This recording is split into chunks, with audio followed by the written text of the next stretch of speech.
அனைவருக்கும் வணக்கம். National heritage trust தேசிய மரபு அறக்கட்டளை புதுவை அருங்காட்சியகம் முன்னெடுக்கும் தொன்மை பேசும் நிகழ்வின் 71வது கருத்தரங்கு ஒவ்வொரு காரிக்கிழமையும் புதுவையில் இருந்து நடத்தப்பெறும் இந்நிகழ்வில் புதுவை சார்ந்தவர்கள் மட்டுமின்றி வெளி மாநிலத்தில் இருந்தும் வெளிநாடுகளில் இருந்தும் பங்கு பெறும் அனைவரையும் வரவேற்கிறேன்.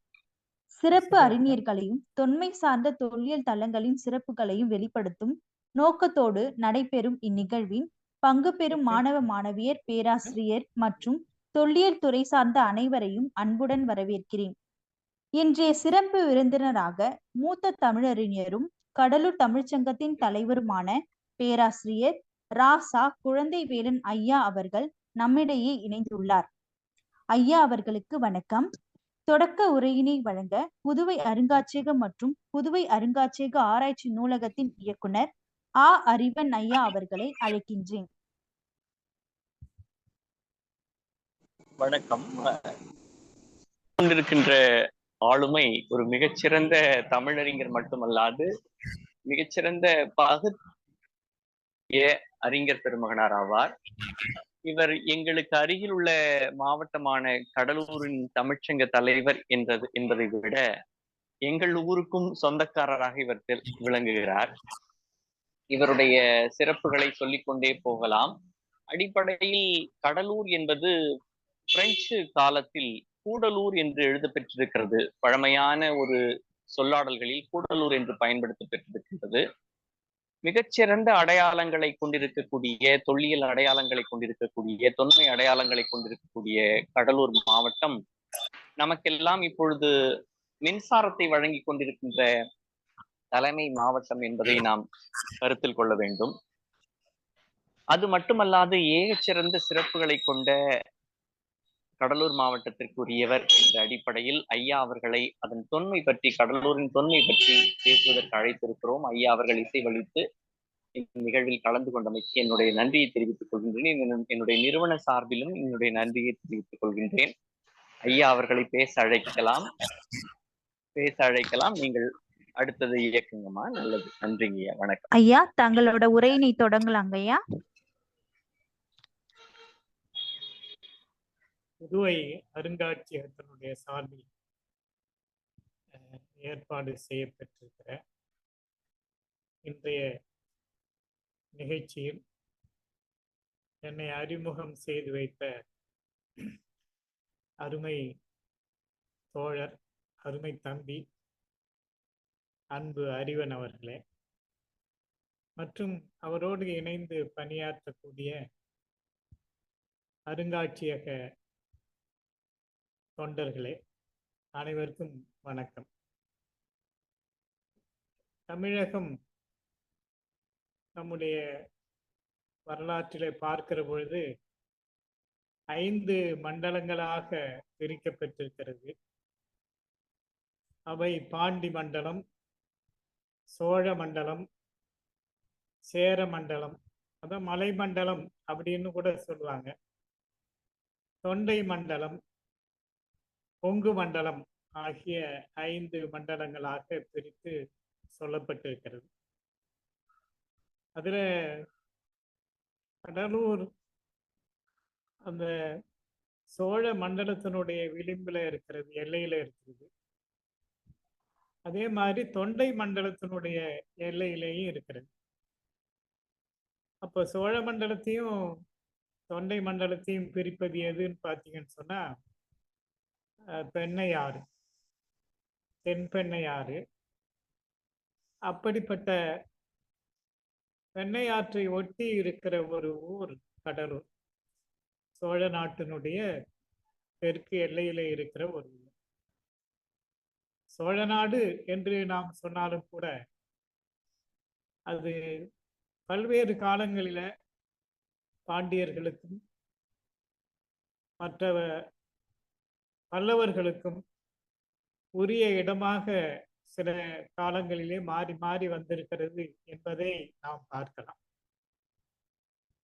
இந்த பக்கத்தில் இருக்கக்கூடிய தொண்டை மண்டலம், புதுச்சேரி தொண்டை மண்டலத்தினுடைய ஒரு பகுதி தான்.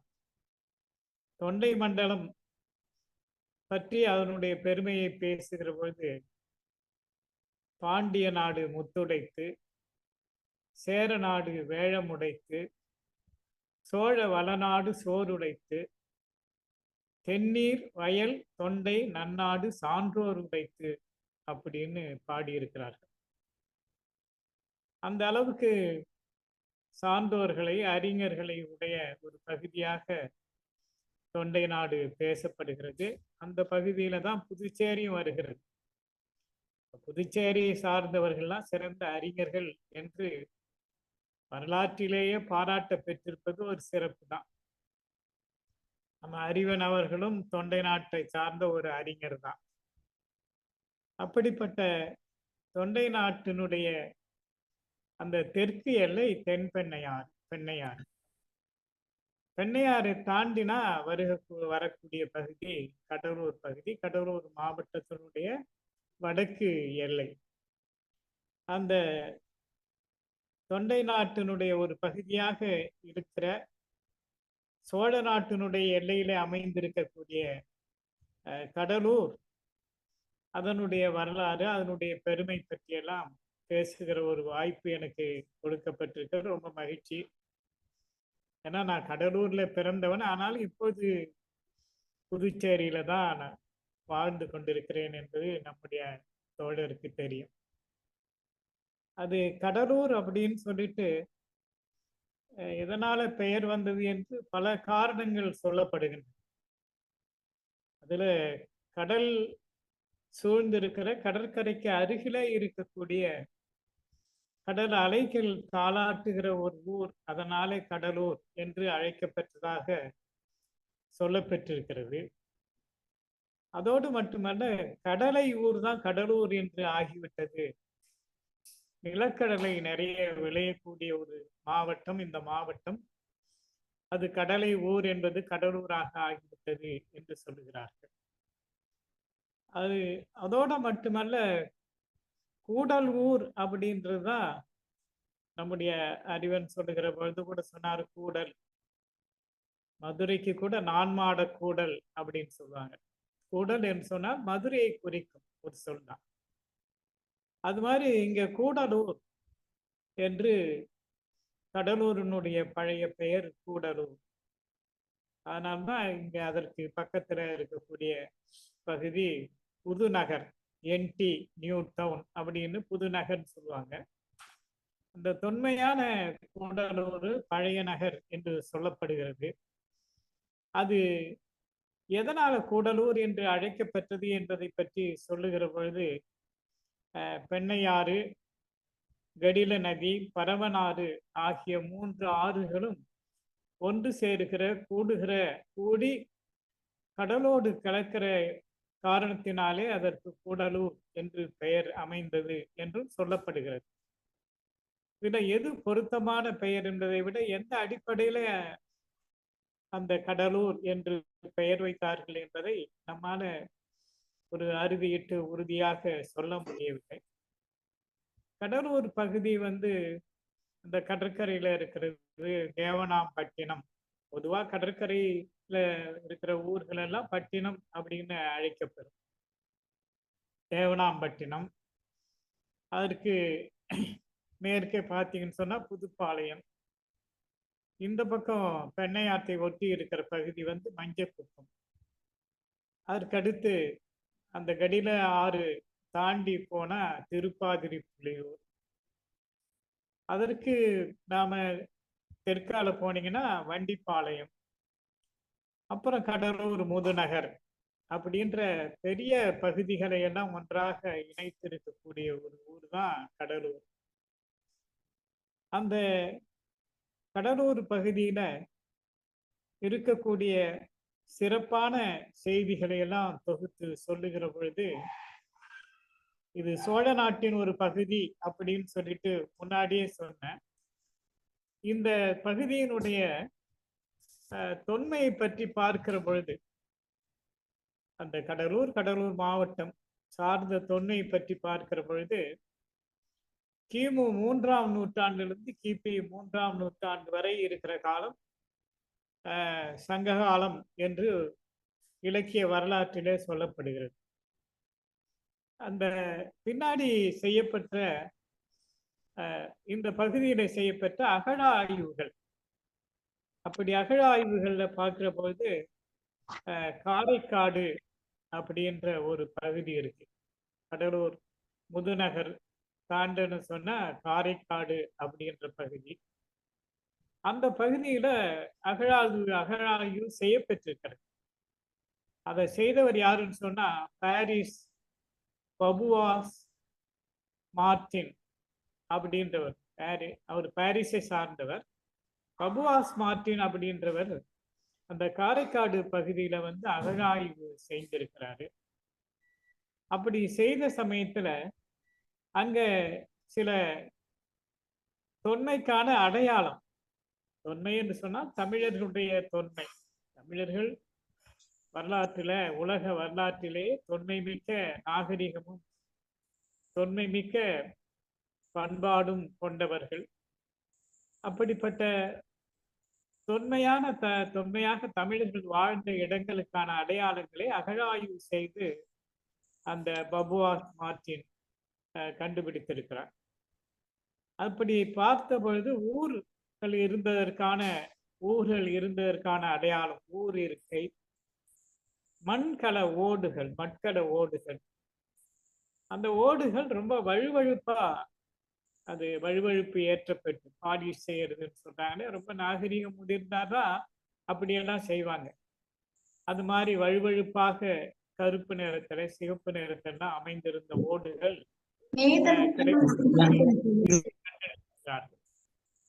கண்டுபிடித்து அவற்றை காட்சிப்படுத்தியும் இருக்கிறார்கள் அதற்கு சான்றாக.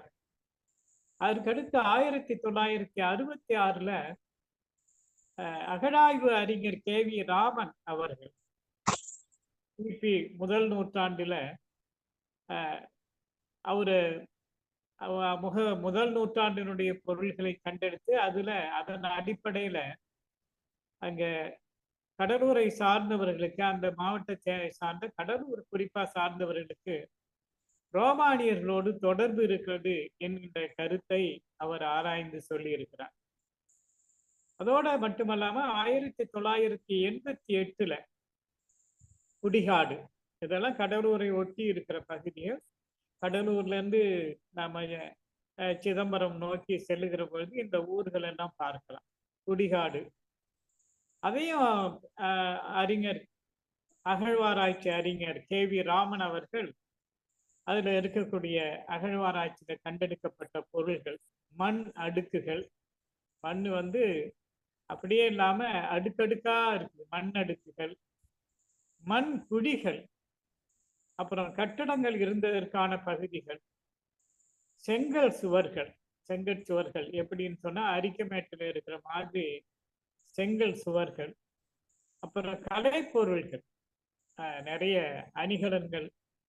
அணிகலன்களுக்கான கலைப்பொருள்கள், கல்மணிகள், கற்களினாலேயே உருவாக்கப்பட்ட வண்ண மணிகள், இவற்றையெல்லாம் அவர் கண்டெடுத்து அந்த குடிகாடு தமிழர்கள் பழந்தமிழர்கள் வாழ்ந்ததற்கான அகழ்வாராய்ச்சி செய்து அதற்கான சான்றுகளாக இந்த பொருள்களை எல்லாம் கண்டெடுத்து நமக்கு வழங்கி இருக்கிறார்.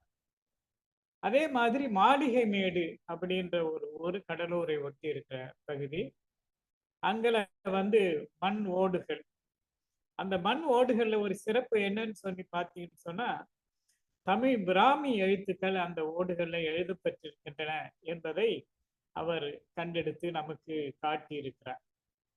அதே மாதிரி இப்ப அண்மையில அதற்கு தாண்டி இருக்கிற விருத்தாஜலம் போகிற வழியில இருக்கிறது குறிஞ்சிப்பாடி. அங்கேயும் அகழ்வாராய்ச்சி செய்து பல்வேறு பொருள்களை எடுத்திருக்கிறார்கள். இப்படி நிறைய அகழ்வாராய்ச்சி, அவங்க பட்டியலையும் சொல்ல முடியாது, நிறைய பேர் நிறைய அகழ்வாராய்ச்சி அந்த பகுதியிலே நடைபெற்றிருக்கிறது.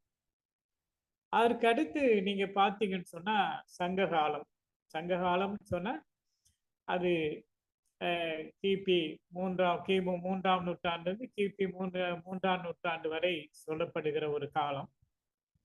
அந்த காலத்தில் தான் 8 தொகை 10 பாட்டு போன்ற நூல்கள் எல்லாம் பாடப்பெற்றவை. அவைகளையெல்லாம் தொகுத்து 8 தொகை 10 பாட்டு என்று வழங்கி இருக்கிறார்கள். அந்த காலத்தை ஒட்டி வந்ததுதான் திருக்குறளும் கூட.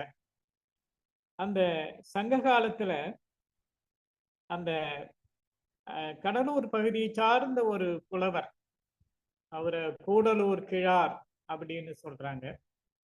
அது பிரிக்கப்படாத ஒரு மாவட்டமாக இருக்கிற பொழுது திண்டிவனம், விழுப்புரம் எல்லாமே கடலூர் மாவட்டத்தை சார்ந்த பகுதிகள் தான். நாம அப்படி பார்த்தீங்கன்னு சொன்னா திண்டிவனம் நல்லியக்கோடன் என்கின்ற மன்னன் ஆட்சி செய்த இடம். ஒய்மா நாட்டு நல்லியக்கோடன் அப்படிங்கிற அவன் ஆட்சி செய்த இடம். மரக்காணத்துல வாழ்ந்த புலவர் அவனை பற்றி பாடியிருக்கிறார். சிறுபானாற்றுப்படை என்கின்ற நூலில புகழ்ந்து பாடியிருக்கிறார். நல்லூர் நத்தத்தனார் அப்படின்றதெல்லாம் நமக்கு தெரியும். அது மாதிரி கூடலூர்ல இருந்து பாடல் பாடிய புலவர் கூடலூர் கிழார். அவர் குறுந்தொகையில 3 பாடல்கள், புறநானூற்றுல ஒரு பாடல் பாடியிருக்கிறார். அதுல ஒரு செய்தி அப்படின்னு பார்த்தீங்கன்னு சொன்னா, அந்த எரி மீன் வீணான் என்று தன்னுடைய பாடல்ல ஒரு இடத்துல குறிப்பிடுகிறார். எரி மீன் அப்படின்னு சொன்னா அந்த விண்கற்கள், விண்ணிலே சுற்றி கொண்டிருக்கக்கூடிய ஒரு சில கற்கள், அது பூமியினுடைய அருகில வருகிற பொழுது பூமியினுடைய ஈர்ப்பு விசை காரணமாக பூமிக்கு விழுகிறது. அது நெருப்பு துண்டமாக விழுகிறதுனால அதை எரிகற்கள் அப்படின்னு சொல்லுவாங்க. அப்படி விழுந்ததை ஒரு அடையாளமாக அவர் குறிப்பிடுகிறார். ஒரு நம்பிக்கை. இது என்ன நம்பிக்கைன்னு பார்த்தீங்கன்னு சொன்னா, யானைகட்சை மாந்தரன் சேரல் இரும்பொறை, யானைகட்சை மாந்தரன் சேரல் இரும்பொறை அப்படின்ற அரசன் இந்த எரிக்கல் விழுந்ததன் காரணமாக ஒரு குறிப்பிட்ட நாளிலே இறந்து படுவான் என்று அவர் சொன்னார். அவர் சொன்னபடியே அந்த அரசன் இறந்து பட்டான் என்று ஒரு செய்தி சொல்லப்படுகிறது. அது எந்த அளவுக்கு உண்மை என்று நம்மால சொல்ல முடியவில்லை. வரலாற்றுல சில செய்திகள் கொஞ்சம் மிகைப்படுத்தி கூட சொல்லி இருக்கலாம் என்கின்ற வகையில நாம அதை எடுத்துக்கொள்ள வேண்டும். அதற்கு அடுத்து நீங்க பார்த்தீங்கன்னு சொன்னா, சோழ பாண்டியர்கள், பல்லவர்கள் இவர்கள்லாம் ஆட்சி செய்தார்கள் அப்படின்னு நாம பார்க்கிறோம். அங்கெல்லாம் சில காலம் அங்க ஆதிக்கம் செலுத்தி ஆட்சி செய்து அப்புறம் போயிடுவாங்க. ஆனா சோழர்களுடைய பகுதியாகத்தான் கடலூர் மாவட்டத்தினுடைய பகுதி இருக்குது. அப்படி பார்க்கிற பொழுது நாம சைவ இலக்கியமாகிய தேவாரம் இதுல நாம பார்க்கலாம். சைவ இலக்கியமாகிய தேவாரத்துல திருநாவுக்கரசர் கடலூர் பகுதியிலெல்லாம் உலாவி இருக்கிறார் அப்படின்னு சேக்கிழார் பாடி இருக்கிற பெரிய புராணம் நமக்கு எடுத்து சொல்லுது. அதுல திருநாவுக்கரசர் முதல்ல சைவ சமயத்துல இருந்தாரு. சைவ சமயத்துல இருந்து அவங்க அக்கா திலகவதி, அப்பா அம்மா இல்லாத தம்பிய வளர்த்து சைவத்துல பெரியவனா வரணும்னு அவங்க கனவோட ஆளாக்குகிற பொழுது அவரு சமண சமயத்துக்கு போயிட்டார். சமண சமயத்துக்கு போயிட்டு தர்மசேனர் என்கின்ற பட்டத்தோடு சமண சமயத்துல இருந்தார். அவருக்கு ரொம்ப செல்வாக்கு இருந்தது. அப்படி இருந்தவரை மறுபடியும் சைவ சமயத்துக்கு அழைக்க வேண்டும் என்று சொல்லி இறைவனிடத்தில் வேண்டுகிறார் அப்படின்னு பார்க்கிறோம்.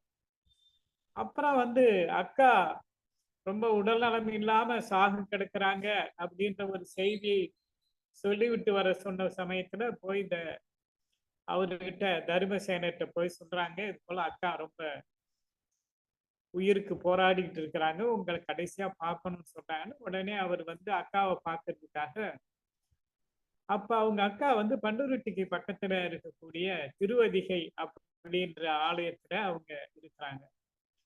அவங்கள பார்க்கறதுக்கு இவர் போகிற பொழுது எல்லாம் திருப்பாதிரி புலியூர் அவர்தான் அப்ப சமணர்களுடைய அரசாட்சியில இருந்த இடம். மகேந்திரவர்ம பல்லவன் என்கின்ற ஒரு பல்லவ மன்னர் ஆட்சி செய்த இடம். அக்காவை பார்க்க போன உடனே அவருக்கு அக்காவை பார்க்க போகணுன்றதுக்காகவே சிவபெருமான் கொடிய வயிற்று வலியை கொடுத்திருக்கிறாரு அந்த தம்பிக்கு. சரி நாம போய் அக்கா அக்காவை பார்த்துடணும் அப்படின்னு சொல்லிட்டு வயிற்று வலி தாங்க முடியாம, இவருக்கு தான் ஆபத்து. அக்காவுக்கு உடம்பு நல்லதா இருந்தது, இவருக்கு தான் வயிற்று வலி தாங்க முடியல, ரொம்ப சாகிற நிலைமையில இருந்து, சாகிறதுக்கு முன்னாடி அக்காவை பார்த்துடலாம்னு சொல்லிட்டு திருவதிகை வீரட்டானேஸ்வரர் கோயிலுக்கு போகும்போது கொஞ்சம் கொஞ்சமா வயிற்று வலி குறைஞ்சது. அந்த உடனே தம்பிக்கு திருநீர் பூசி மீண்டும் அவரை சைவத்தில் சேர்த்து கொண்டார்கள். இதை கேள்விப்பட்ட உடனே தர்மசேனரை காலையில பார்த்தா படுக்கையில காணும். வயிற்று வலின்னு புரண்டுகிட்டு இருந்தானே, என்ன ஆச்சு அப்படின்னு பார்த்தா இவர் மீண்டும் சைவ சமயத்துக்கு போயிட்டார். அப்படின்ன உடனே அவங்களுக்கு கை கொடுத்தார். சமண சமயத்துக்கு வராம இருந்தா கூட பரவாயில்ல, சமணத்துக்கு சைவத்துக்கு போயிட்டான்னு சொன்னவே இன்னும் ரொம்ப ஆத்திரப்பட்டு அவரை கொண்டுட்டு அவருக்கு கடுமையான தண்டனை கொடுக்குறாங்க. அது அப்படி கதை போக்கு நிறைய போயிட்டு இருக்கும். அப்படி தண்டனை கொடுத்ததுல ஒரு கடைசி தண்டனை என்னன்னு சொன்னா, இவரை கருங்கல்லுல சங்கிலியினால கட்டி கொண்டுட்டு போய் அந்த கடற்கரை, தேவனாம்பட்டினத்துல இருக்கிற அந்த கடற்கரை, அது முன்னாடி கடல் இன்னும் முன்னாடி இருந்ததுனால வண்டிப்பாளையத்துக்கு அருகில தான் அவர் கரையேறி இருக்கிறாருன்னு, அந்த கரையேற விட்ட குப்பம் அப்படின்ற ஊர் அங்க இருக்கு. அங்க போய் கடல்ல இவரை படகுல கொண்டுட்டு போய் கருங்கல்லில கட்டி கடல்ல தள்ளிட்டாங்க. தள்ளிட்டு அந்த சமணர்கள் கரையேறும் பொழுது கடற்கரையில இவர் நின்றுக்கிட்டு அவங்க வாங்க எப்படி இருக்கிறீங்க அப்படின்னு விசாரிக்கும் போது ஆத்திரம் தாங்க முடியல அவங்களுக்கு. இருந்தாலும் கூட அரசனிடத்துல சொன்னதுனால, இவ்வளவு செல்வாக்கும் என்ன பக்தியும் நிறைந்த இவரை நாம இனிமே கொடுமைப்படுத்தக்கூடாதுன்னு சொல்லிட்டு அந்த அரசனே சமணத்திலிருந்து சைவத்துக்கு மாறினான் என்பது ஒரு கதை. அப்ப அந்த நிகழ்ந்த பகுதிகள் முழுவதுமே கடலூரை சார்ந்த வண்டிப்பாளையம், தேவனாம்பட்டினம் இந்த பகுதியில நிகழ்ந்திருக்கிறது என்று ஒரு செய்தி சொல்லப்பட்டிருக்கிறது. இதுல மிகையாக கூட செய்தி இருந்தாலும் ஒரு உண்மையை மிக ரொம்ப விரித்து சொல்லுவதுதான் அது மிகையாக சொல்லப்படுவது. இல்லாததை சொல்லுவதுதான் கற்பனை, கற்பித்து சொல்லுவது கற்பனை.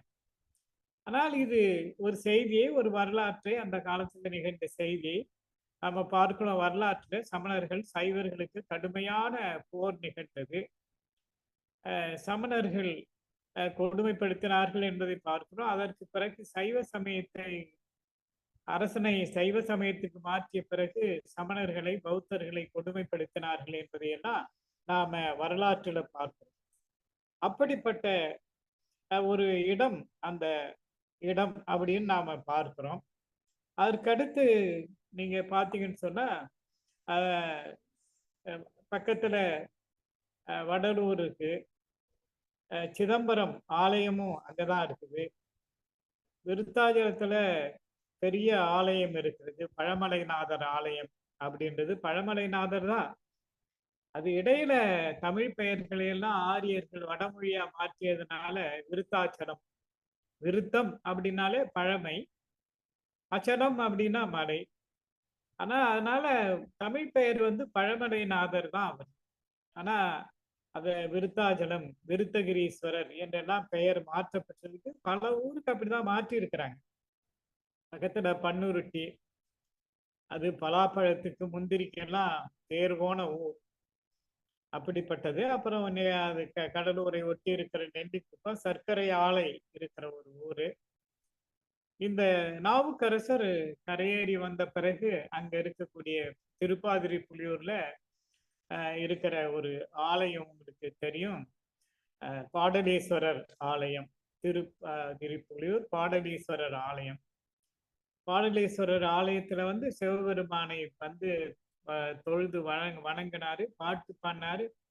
புழுவாய் பிறக்கணும் புண்ணியா உன்னடி என் மனத்தே வழுவாதிருக்க வரம் தர வேண்டும் வையகத்தே தொழுவார்க்கு இறங்கி அருள் செய் பாதிரி புலியூர் செழுநீர் புனல் கங்கை செஞ்சடை மயில் வைத்த தீ வண்ணனே அப்படின்னு சொல்லி எல்லாத்துக்கும் ஒரு பாட்டு இருக்கு. கல்லுல பூட்டி கடல்ல பாய்ச்சிட்டு கரையேறி வந்த பொழுது எப்படியா உங்களை தள்ளிட்டு வந்தோம், சாகாம இருக்கும்போது அப்பயே ஒரு பாட்டு பாடிட்டார். என்ன சொற்றுணை வேதியன் சோதி வானவன் பொற்றுணை திருந்தடி பொருந்த கைத்தொழ கல் துணை பூட்டி ஒரு கடலில் பாய்ச்சினும் நற்றுணையாவது நமச்சிவாயவே என்று அவர் பாடினார் என்று அந்த கதையும் வரலாறும் கலந்த ஒரு செய்தியாக இது சொல்லப்பெற்றிருக்கிறது. இந்த மாதிரி அந்த ராகவேந்திரருடைய ஆலயமும் அந்த கடலூரை ஒட்டி இருக்கிற பகுதியில பரங்கிப்பேட்டைக்கு அருகிலே இருப்பதை நாம் பார்க்கிறோம். இப்படி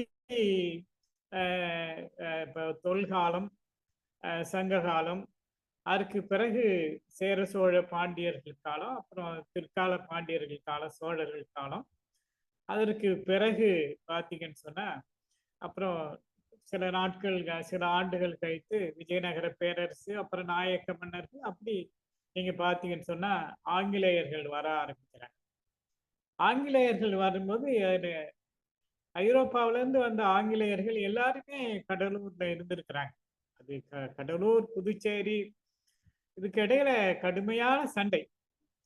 பிரெஞ்சுக்காரங்க போய் கடலூரை பிடிக்கிறது, கடலூர்காரங்க வந்து மறுபடி புதுச்சேரியை பிடிக்கிறது, இப்படி மாறி மாறி சண்டையில இந்த பகுதிகள் எல்லாம் ஒவ்வொருத்தருடைய ஆட்சிக்கு உட்பட்டு இருந்தது அப்படின்றத பார்க்கணும்.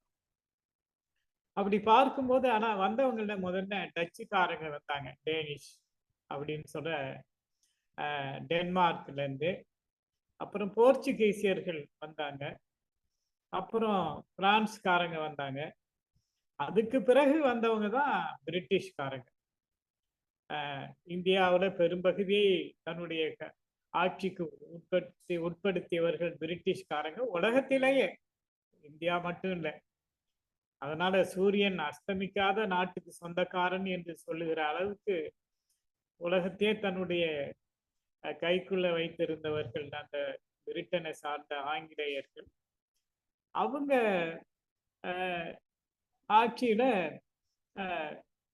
அந்த கடலூர் பகுதி இருந்தது. அது தேவனாம்பட்டினத்துல கூட பிரெஞ்சுக்காரர்களுக்கும் அந்த ஆங்கிலேயர்களுக்கும் போர் நிகழ்ந்திருக்கிறது அப்படின்றது ஒரு வரலாற்று செய்தி. அத நம்முடைய எழுத்தாளர் பிரபஞ்சன் அவர்கள் கூட தன்னுடைய நாவல்ல குறிப்பிட்டிருக்கிறார். அவருடைய வானம் வசப்படும் என்கின்ற நூல்ல இந்த வரலாற்று செய்தி சொல்லி இருக்கிறார். இந்த கடலூர் மாவட்டத்தினுடைய வரலாற்று செய்தியெல்லாம் ரொம்ப தெரிந்து கொள்ள வேண்டும் என்று சொன்னால் அதற்கு சிறந்த ஒரு நூல் ஆவணமாக இருப்பது எதுன்னு பார்த்தீங்கன்னு சொன்னா, கடலூர் வண்டிப்பாளையத்தை சேர்ந்தவராக இருந்தாலும் புதுச்சேரியில வாழ்ந்த அந்த நம்முடைய சுந்தர சண்முகனார் அப்படின்ற பெரும் புலவர், அவர் எழுதிய ஒரு அற்புதமான நூல். படிக்காதவங்க அதை வாங்கி படிக்கணும். கெடிலக்கரை நாகரிகம் அப்படின்றது கழக வெளியீடு, சைவ சித்தாந்த நூற்பதிப்பு கழகம் வெளியிட்ட ஒரு நூல். அந்த நூலை சுருக்கி கூட கெடில வளம் என்று பின்னாடி ஒரு சிறு நூலாக அது போடப்பட்டது.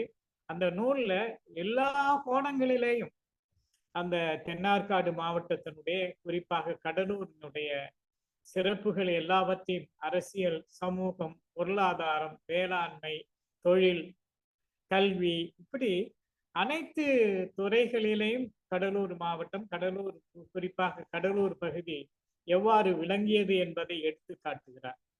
அப்போ ஆங்கிலேயர்கள் 1748 இருந்து 1752 வரை தலைநகரமாக கடலூரை கொண்டு ஆட்சி செய்தார்கள். அது ஆங்கிலேயர்கள் காலத்துல கடலூர் முக்கியமான ஒரு இடமாக இருந்தது. நீங்க பாத்தீங்கன்னு சொன்னா கடலூர்ல செயின்ட் டேவிட் கோட்டை இருக்கு. செயின்ட் டேவிட் கோட்டை கடற்கரையில நான் பணியாற்றிய கல்லூரிக்கு எழுத்தாப்புல செயின்ட் டேவிட் கோட்டை. அதை சுற்றி பார்த்தீங்கன்னு சொன்னா ஒரு அகழி இருக்கும், அது மாதிரி இருக்கும். கடலூர்ல கலெக்டர் ஆபீஸ், மாவட்ட ஆட்சியர் அலுவலகம் இருக்குத, அது டெல்லி செங்கோட்டை மாதிரி அது இருக்கும், அப்படி இருக்கும். அதற்கு முன்னாடி இருக்கக்கூடிய மிகப்பெரிய திடல், மைதானம் சொல்லுவோம்ல, அது மிகப்பெரிய திடல் அமைந்திருக்கும். இதெல்லாம் ஆங்கிலேயர்கள் திட்டமிட்டு அவங்களுடைய ஆட்சி காலத்துல உருவாக்கிய சிறப்புகள் அப்படின்னு நாம பார்க்கலாம். அது இன்றைக்கு கூட அதனுடைய அடையாளத்தை நமக்கு வெளிப்படுத்தி கொண்டிருக்கிறது என்பதை நாம பார்க்கலாம். அப்புறம்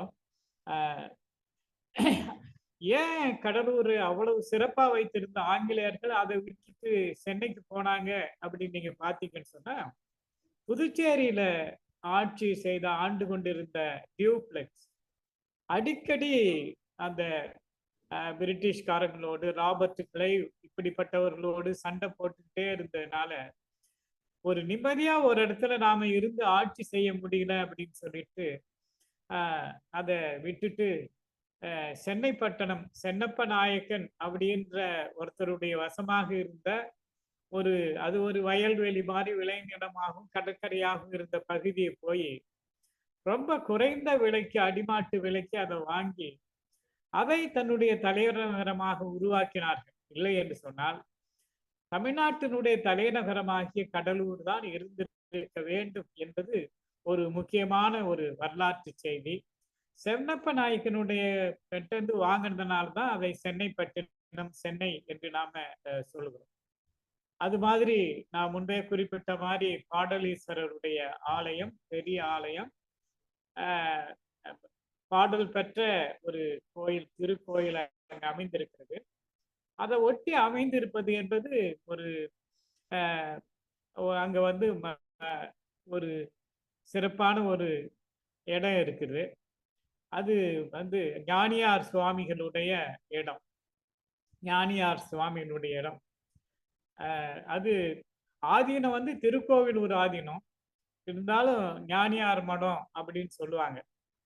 அதுல 5வது பட்டம் ஞானியார், 5வது பட்டம் ஞானியார் வந்து தமிழ்ல ரொம்ப கரை கண்டவர், சிறந்த பெரிய தமிழறிஞர், தமிழகம் முழுவதும் போற்றக்கூடிய மிகப்பெரிய தமிழ் அறிஞராக விளங்கியவர் ஞானியார் சுவாமிகள். அவர் 5ஆம் பட்டம் ஞானியார்.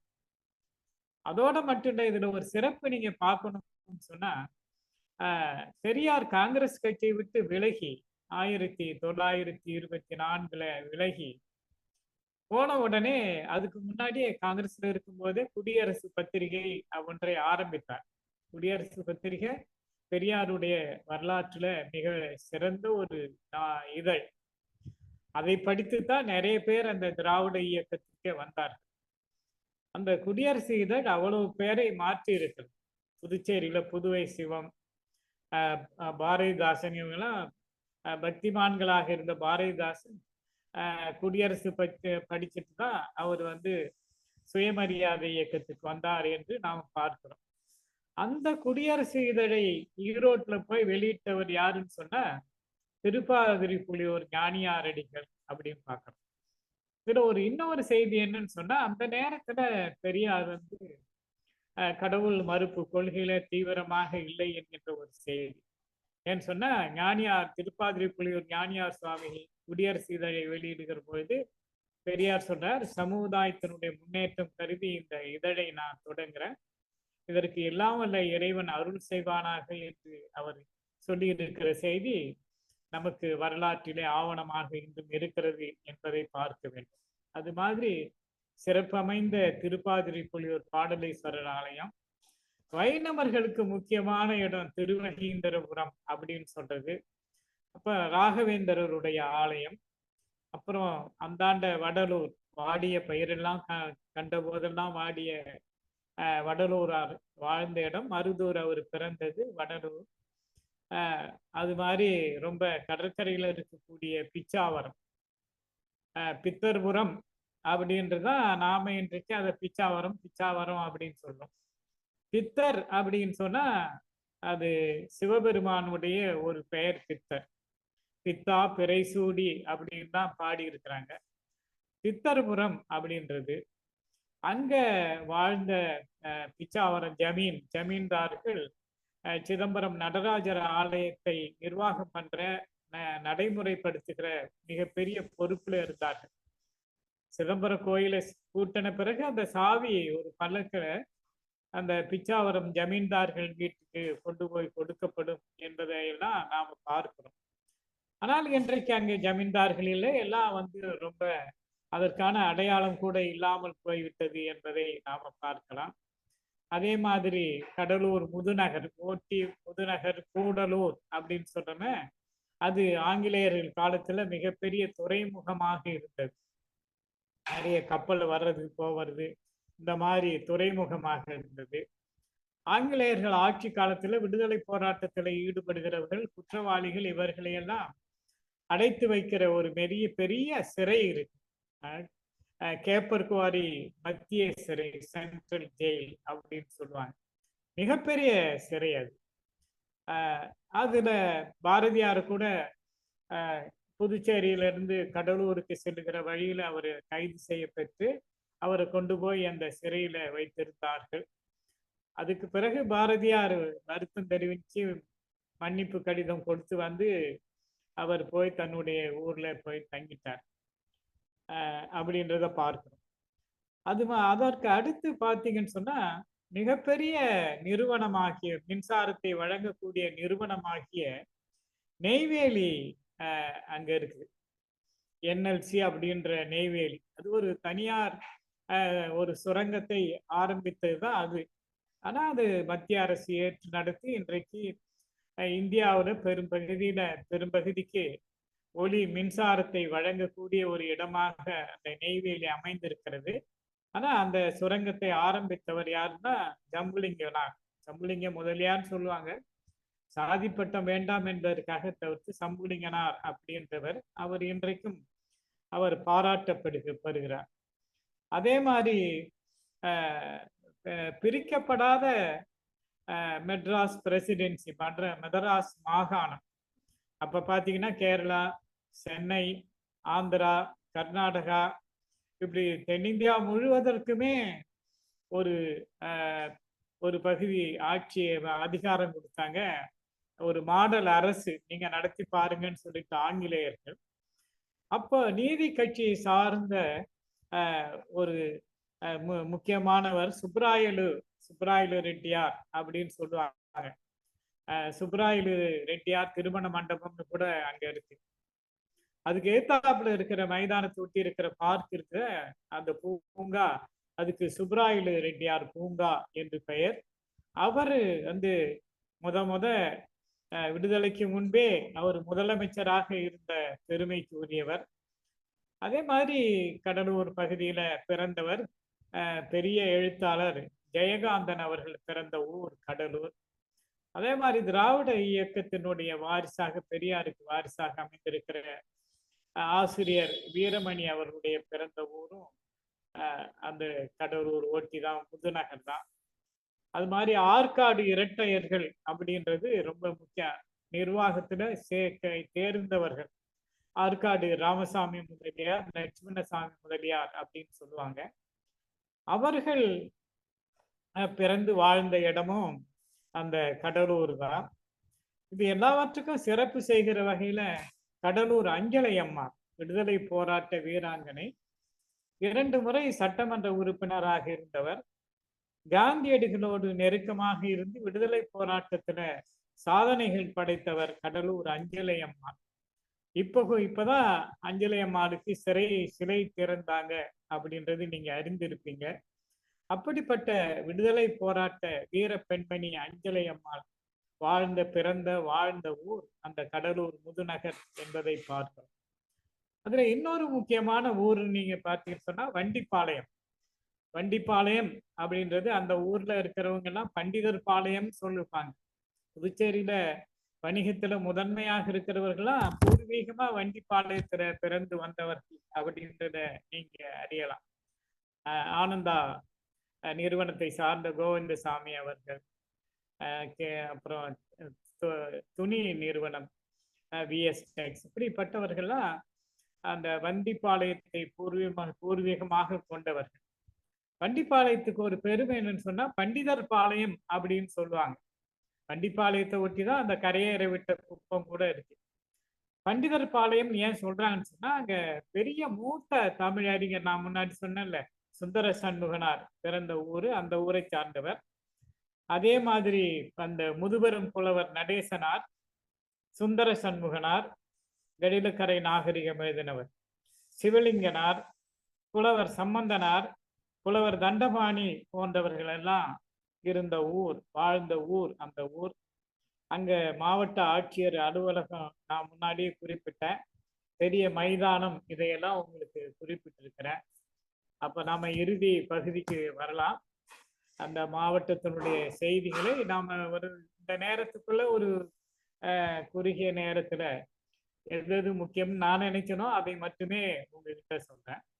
அது மாவட்டம் வருவாய் வட்டமாக 3 வருவாய் வட்டமாக பிரிக்கப்பட்டிருக்கிறது. கடலூர் ரெவென்யூ டிவிஷன், கடலூர், சிதம்பரம், விருத்தாச்சலம், இது 3ம். அது 10 தாலுகாக்களை கொண்டது. ஆரம்பத்துல குறைவா 6, 7ன்னு இருந்து அப்படி 10 தாலுகாக்களாக இன்றைக்கு பிரிக்கப்பட்டிருக்கிறது.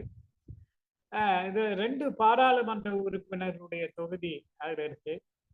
9 சட்டமன்ற உறுப்பினருடைய தொகுதி கடலூர் பகுதியில இருக்கு. அப்புறம் பெரிய மீன்பிடி துறைமுகம் அந்த அந்த பக்கம் தெற்கால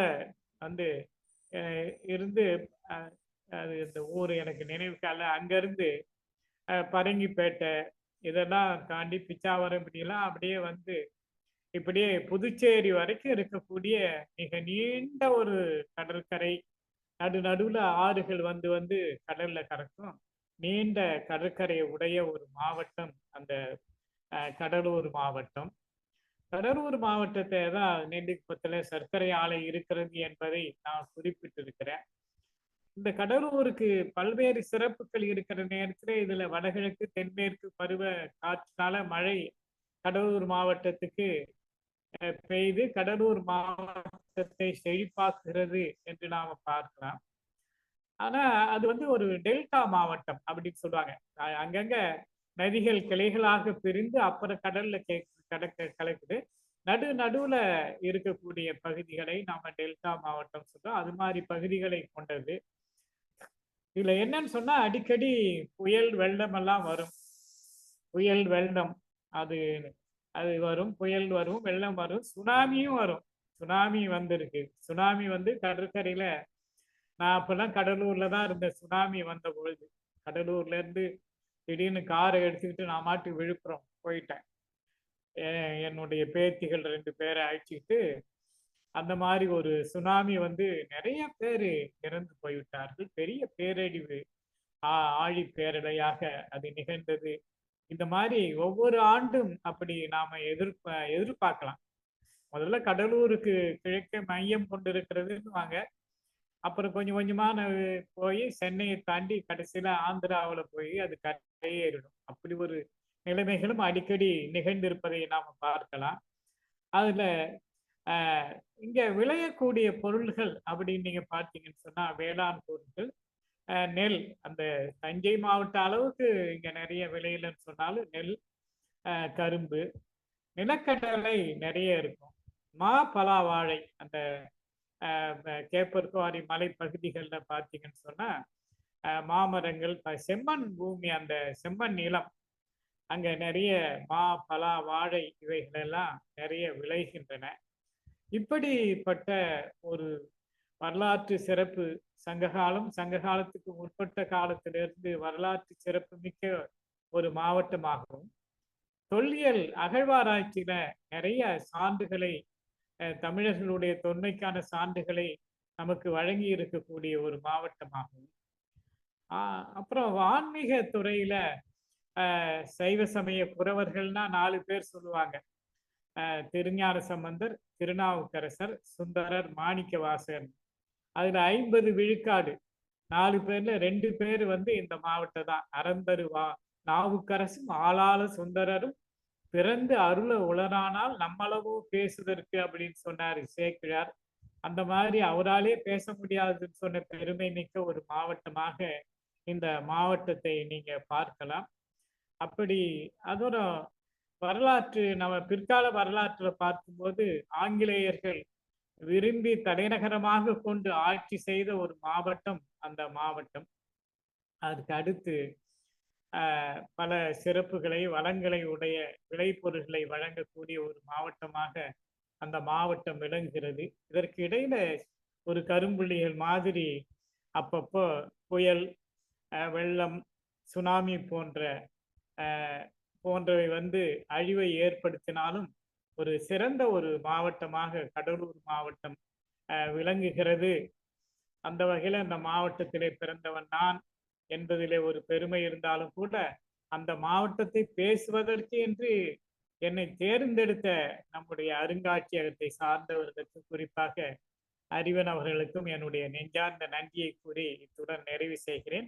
அனைவருக்கும் வணக்கம். நன்றி. நன்றிங்க ஐயா. பங்கேற்பாளர்கள் ஏதேனும் கேள்விகள் இருப்பின் ஐயாவிடம் கேட்டு பயன்பெறலாம். தெரிஞ்ச அளவுக்கு சொல்றேன். யாராவது இருக்காங்களா?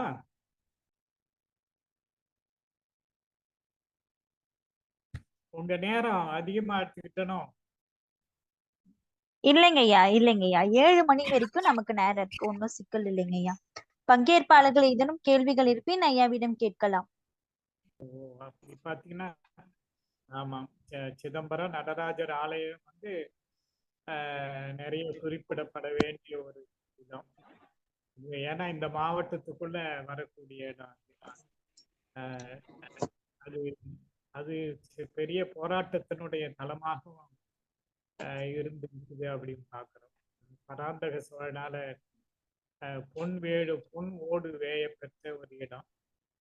இந்த மாவட்டம் பார்த்தீங்கன்னு சொன்னா அண்ணாமலை பல்கலைக்கழகம் இந்த பகுதியில் இருக்கிற எல்லாருக்கும் அந்த கல்வி கண்ணை வழங்கிய அண்ணாமலை பல்கலைக்கழகம், அண்ணாமலை அரசர் ஏற்படுத்திய ஒரு பல்கலைக்கழகம் விளங்கக்கூடிய இடம்.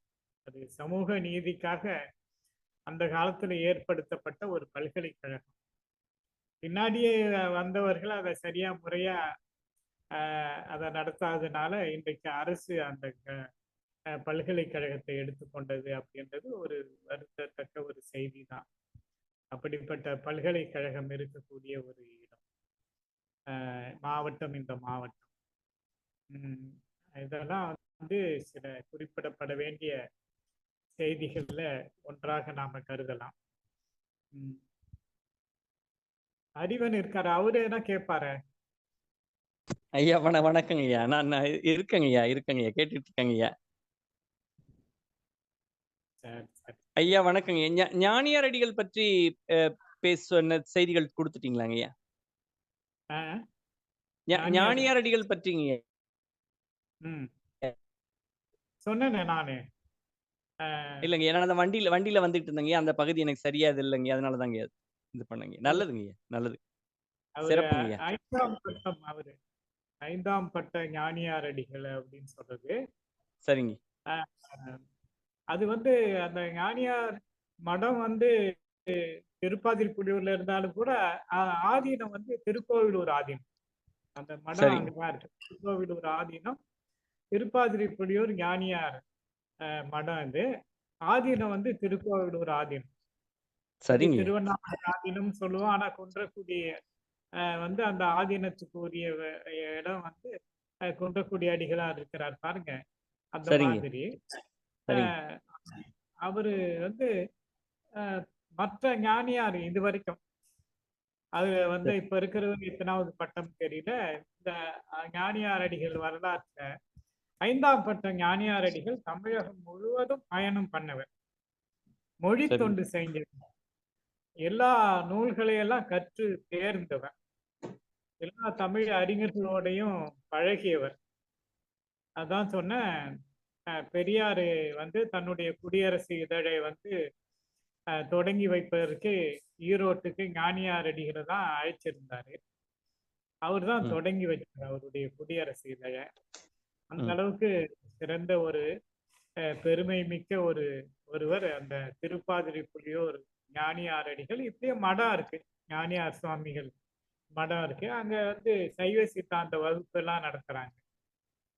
நிறைய பேர் அங்க சைவ சித்தாந்த வகுப்புக்கு போயிட்டு இருக்கிறாங்க, படிக்கிறாங்க. அங்க ஒரு ஞானியார் சுவாமிகள் இப்பயும் இருக்கிறார். அப்படிப்பட்ட ஒரு பெருமை வாய்ந்தது அது. அந்த திருப்பாதிரிப்புலியூர் கோயில் இருக்கிற அந்த வீதியிலே இருக்கும். பாடலீஸ்வரர் ஆலயம் பேரு.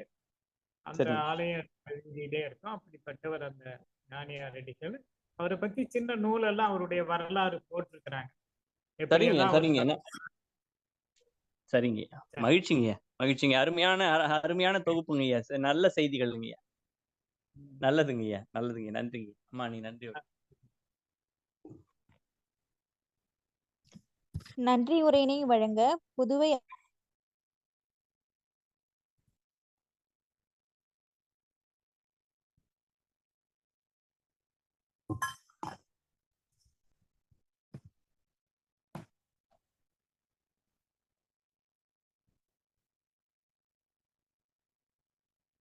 சிறப்பான கருத்தரங்க உரை.